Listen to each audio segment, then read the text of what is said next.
الحمد لله نحمده ونستعينه ونستغفره ونؤمن به ونتوكل عليه ونعوذ بالله من شرور أنفسنا ومن سيئات أعمالنا من يهده الله فلا مضل له ومن يضلله فلا هادي له ونشهد أن لا إله إلا الله وحده لا شريك له ونشهد أن سيدنا وسندنا وحبيبنا وشفيعنا ومولانا محمدا عبده ورسوله أما بعد فأعوذ بالله من الشيطان الرجيم بسم الله الرحمن الرحيم إن المنافقين في الدرك الأسفل من النار ولن تجد لهم نصيرا قال النبي صلى الله عليه وسلم آية المنافق ثلاث إذا حدث كذب وإذا وعد أخلف وإذا اؤتمن خان أو كما قال عليه الصلاة والسلام۔ واجب الاحترام بزرگوں، عزیزوں، غیور نوجوان دوستوں اور بھائیوں،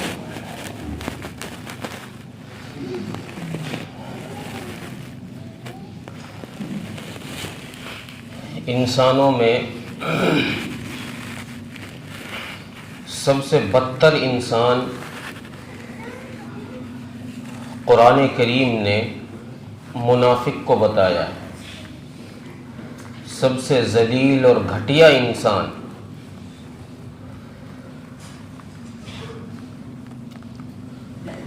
اور اس منافق کی 3 علامتیں حدیث کے اندر بتائی گئی ہیں۔ ان 3 میں سے اختصار کے طور پر پہلی علامت جو ہے کہ جب بولتا ہے جھوٹ بولتا ہے، اس کی کچھ مختصر سی توضیح آپ حضرات کے سامنے میں نے پچھلے جمعے میں عرض کی تھی، ہو سکتا ہے آپ کو یاد ہو کہ جھوٹ بولنا کتنا بڑا گناہ ہے، جھوٹ بولنے پر کیا وبائیں، کیا سزائیں ہیں۔ اس میں ایک چھوٹی سی بات یہ رہ گئی تھی وقت کی قلت کی وجہ سے کہ جیسے زبان سے جھوٹ کا بولنا ہے، زبان سے جھوٹ کا بولنا گناہ ہے، ویسے ہی عمل سے جھوٹ بولنا گناہ ہے۔ ایک ہے قول سے، زبان سے آدمی کوئی جھوٹی بات کہہ دے، اس کو تو سب مانتے ہیں کہ یہ گناہ ہے، لیکن عمل سے جھوٹ بولنا یہ بھی گناہ ہے، لیکن اس کے گناہ ہونے کی طرف یا اس کے جھوٹ ہونے کی طرف ہماری توجہ ہی نہیں جاتی۔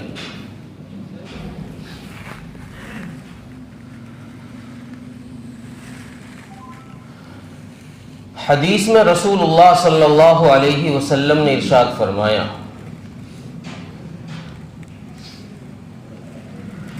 کہ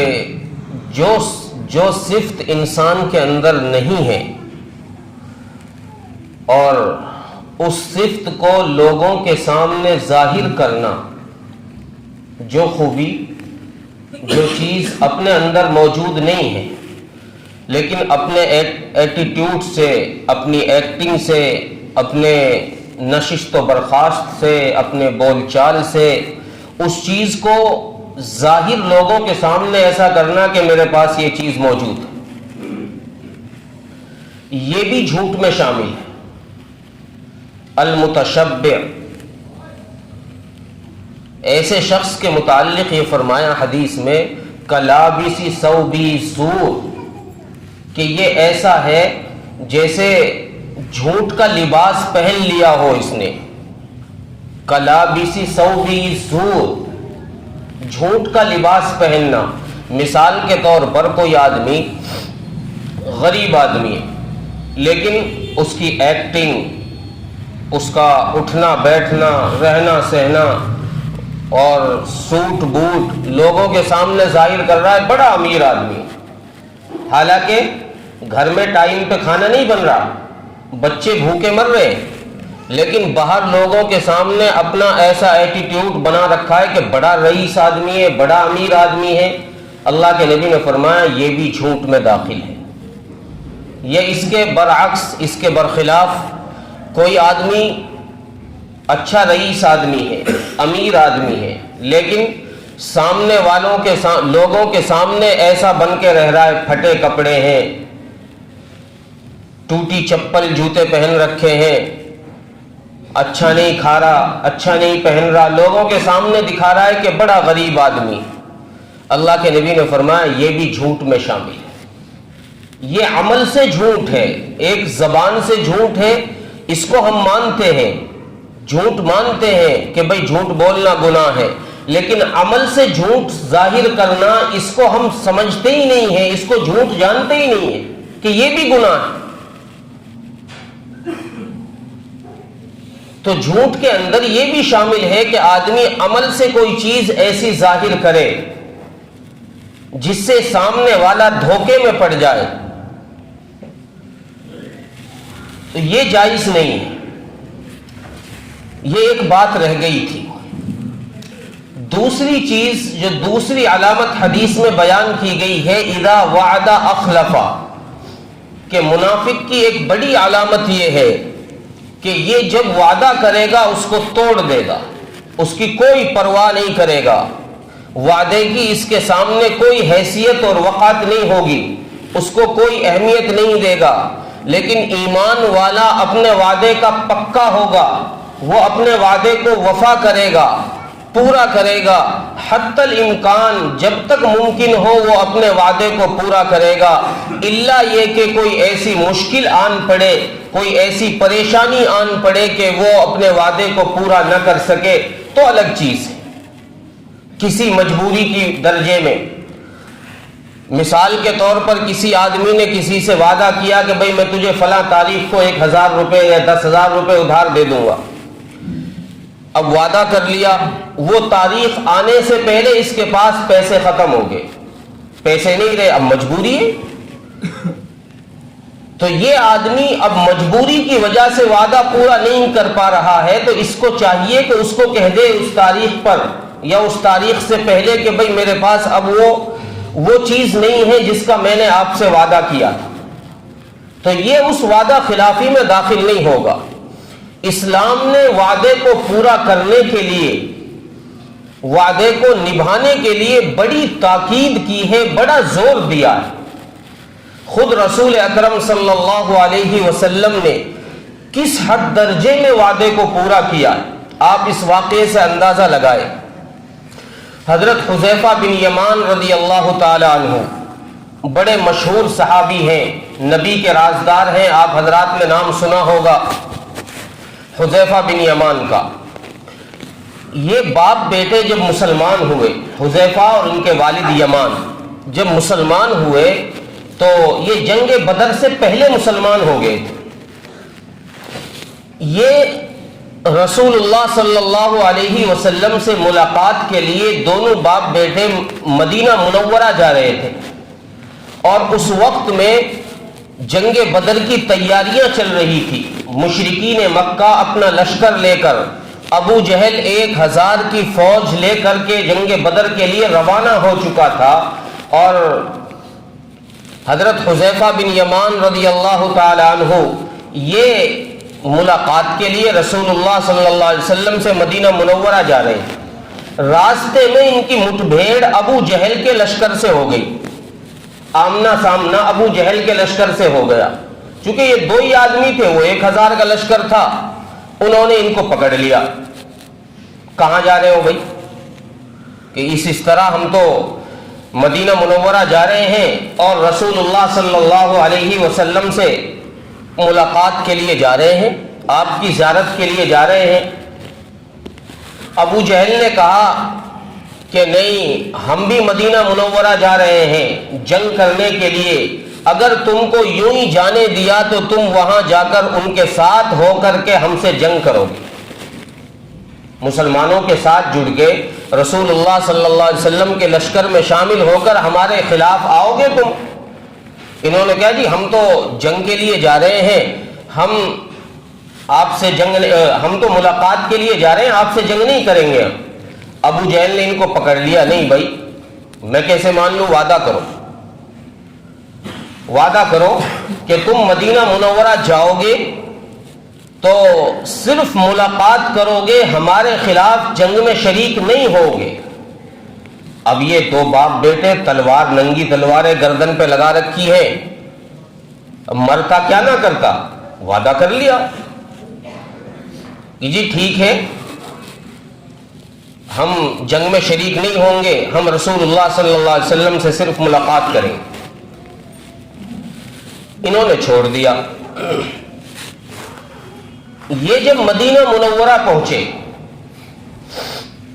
تو رسول اللہ صلی اللہ علیہ وسلم مدینہ منورہ سے باہر جنگ بدر کے لیے نکل چکے تھے اپنا قافلہ لے کر۔ وہ 313 کا قافلہ جو کمزور بے بس مسلمانوں کا تھا، اس قافلے کو لے کر رسول اللہ صلی اللہ علیہ وسلم جنگ بدر کے لیے نکل چکے تھے۔ یہ مدینہ منورہ پہنچے، رسول اللہ صلی اللہ علیہ وسلم سے ملاقات ہوئی، آپ صلی اللہ علیہ وسلم سے حال احوال ہوا۔ انہوں نے اپنی کارگزاری پیش کی کہ یا رسول اللہ اس طرح معاملہ ہوا، ہمیں تو ابو جہل نے پکڑ لیا تھا، بڑی مشکل سے جان بچا کے آئے، اور اس نے ہم سے یہ وعدہ لے لیا ہے کہ تم جنگ میں شریک نہیں ہوگے، لیکن یا رسول اللہ ہماری تمنا ہے کہ جنگ بدر میں ہمیں شریک کیا جائے، چونکہ یہ اسلام کی پہلی جنگ ہے اور یہ وہ جنگ ہے جس کو قرآن نے یوم الفرقان کہا ہے، حق و باطل کے درمیان امتیاز کرنے والی جنگ ہے۔ یہ وہ لوگ ہیں جن کی مغفرت کا اعلان رسول اللہ صلی اللہ علیہ وسلم نے پیشن گوئی کے طور پر پہلے فرما دیا۔ یہ وہ لوگ ہیں جنگ بدر میں شامل ہونے والے۔ علماء نے لکھا ہے کہ اگر ان کے اسمائے گرامی کو پڑھ کر کے دعا کی جائے گی، اللہ کے دربار میں دعا قبول ہوگی۔ اتنی مقدس شخصیتیں ہیں یہ جنگ بدر میں شامل ہونے والے، اس لیے ان کی بھی تمنا ہوئی کہ یا رسول اللہ ہمیں بھی شامل کر لیا جائے۔ لیکن رسول اللہ صلی اللہ علیہ وسلم نے جب یہ بات سنی کہ وعدہ لے لیا گیا ہے جنگ میں شامل نہیں ہوگے، حالانکہ اس وقت میں ایک ایک جان کی قیمت تھی، چونکہ مسلمانوں کی تعداد تو کل 313 تھی،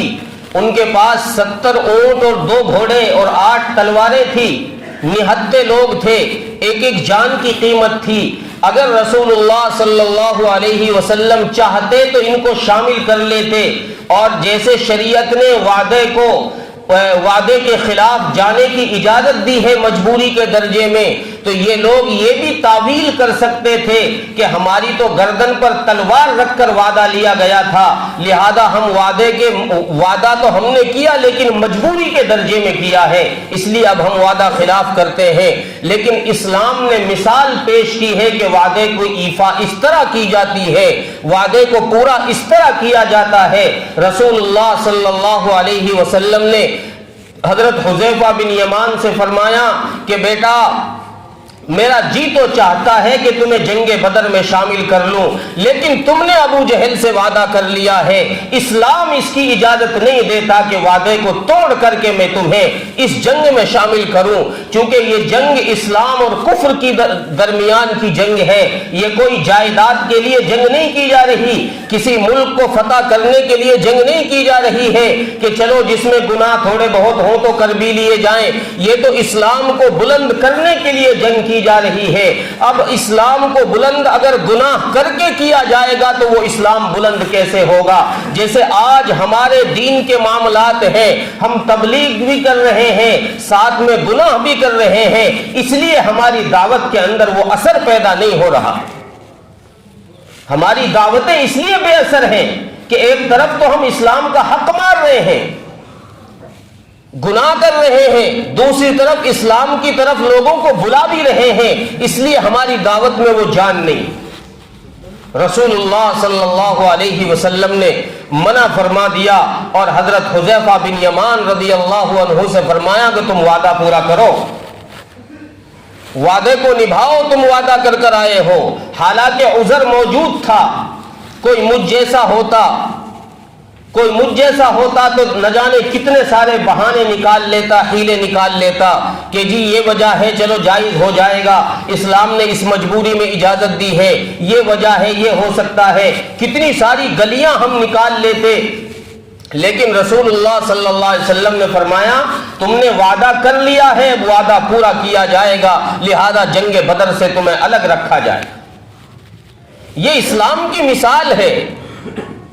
اسلام نے جو مثالیں پیش کی ہیں، اسلام نے دنیا کو جو سبق پڑھایا ہے، جو درس دیا ہے، وہ اس دنیا کے کسی مذہب نے انسانیت کو سبق نہیں سکھایا۔ حضرت امیر معاویہ رضی اللہ تعالی عنہ، یہ وہ صحابی ہیں جن کے بارے میں لوگوں نے نہ جانے کیا کیا اناپ شناپ بکا ہے، لوگوں نے کیسی بے تکی باتیں ان کے بارے میں کہی ہیں۔ یہ ملک شام میں تھے،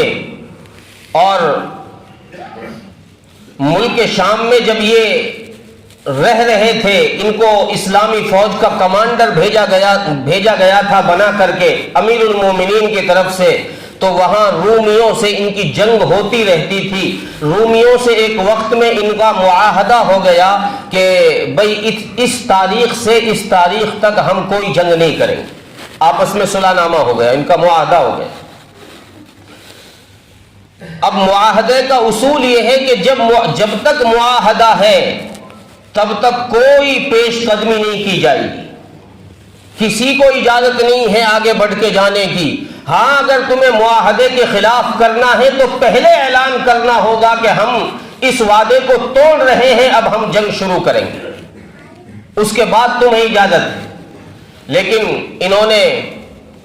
رومیوں سے معاہدہ کر لیا، لیکن حضرت امیر معاویہ نے اپنی فوج کو تیار کر لیا اس وقت کے ختم ہونے سے پہلے۔ روایت میں ہے کہ انہوں نے اپنی فوجیں کچھ سرحد پر لگا دی، صف بندی کر دی، کچھ سرحد کے پار ان کے رومیوں کے علاقے میں بھی داخل کر دی۔ جنگ شروع نہیں کی تھی، صرف فوجیں تیار کر کے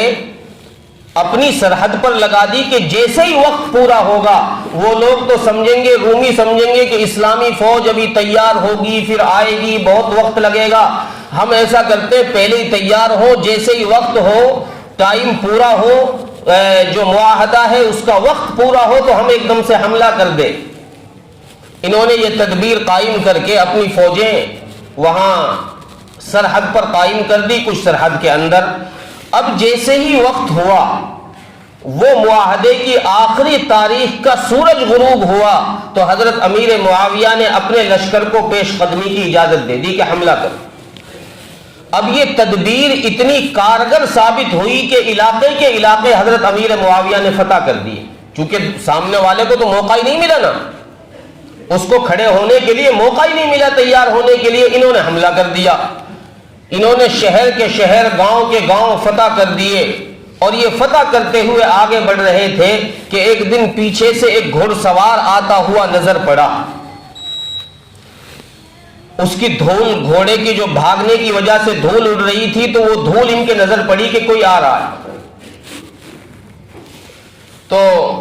انہوں نے اس کا انتظار کیا۔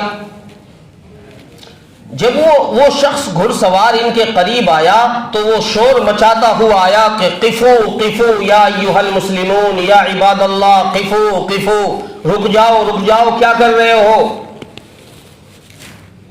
جب وہ قریب آئے تو دیکھا کہ حضرت عمر بن عبسہ رضی اللہ تعالیٰ عنہ، یہ مشہور صحابی ہیں، سابقین اولین میں ہیں، یہ تشریف لائے۔ انہوں نے امیر معاویہ سے کہا کہ یہ کیا کر دیا آپ نے؟ کہ جی ہم نے کیا کر دیا؟ ہم نے کوئی وعدے کے خلاف تو کیا نہیں ہے، ہم نے تو وعدہ جب پورا ہو گیا اس کے بعد حملہ شروع کیا ہے۔ تو حضرت عمر بن عبسہ رضی اللہ تعالیٰ عنہ فرمانے لگے کہ میں نے اپنے کانوں سے رسول اللہ صلی اللہ علیہ وسلم سے یہ بات، یہ ارشاد سنا ہے آپ کا کہ مسلمان وعدہ خلاف نہیں ہوتا، مسلمان وعدے کو پورا کرتا ہے، غدار نہیں ہوتا۔ یہ آپ نے جو اپنی فوج کو تاریخ کے آنے سے پہلے سرحدوں پر بھیج دیا ہے، یہ سامنے والے کو آپ نے دھوکہ دیا، سامنے والے کے ساتھ، مخالف کے ساتھ آپ نے غداری کی ہے، لہذا اپنی فوجوں کو واپس کرو۔ یہ اسلامی تاریخ کا پہلا ایسا واقعہ ہے کہ فتح کیا ہوا علاقہ، حضرت امیر معاویہ رضی اللہ عنہ کے کان میں جب یہ بات سنی کہ یہ بات بھی رسول اللہ صلی اللہ علیہ وسلم کے فرمان کے خلاف ہے کہ تم کس وقت سے پہلے پیش قدمی بھی نہیں کر سکتے، وہاں تیاری بھی نہیں کر سکتے، تو حضرت امیر معاویہ نے جتنا علاقہ فتح کیا تھا سارا ان کو واپس کر دیا۔ یہ اسلامی تاریخ ہے۔ ایسے وعدوں کو پورا کیا جاتا ہے، ایسے وعدوں کو نبھایا جاتا ہے۔ اسلام نے یہ سبق سکھایا ہے کہ ایسے وعدے پورے کیے جاتے ہیں، اپنی جان چلی جائے لیکن وعدہ جو کیا گیا ہے وہ پورا ہو جائے، نقصان ہو جائے وعدہ پورا ہو جائے، کوئی نہیں نقصان برداشت کیا جائے گا۔ ہمارا حال کیا ہے؟ ہم مسلمانوں کا حال یہ ہے کہ وعدہ چاہے 1000 ٹوٹ جائے لیکن ذاتی نقصان نہیں ہونا چاہیے، میرا اپنا نقصان نہیں ہونا چاہیے، اپنا فائدہ ہو۔ وعدے تو چاہے میں کتنے ہی توڑ دوں، ایک دن میں چاہے 100 کر لوں، 100 توڑ دوں، کوئی میری صحت پہ فرق پڑنے والا نہیں،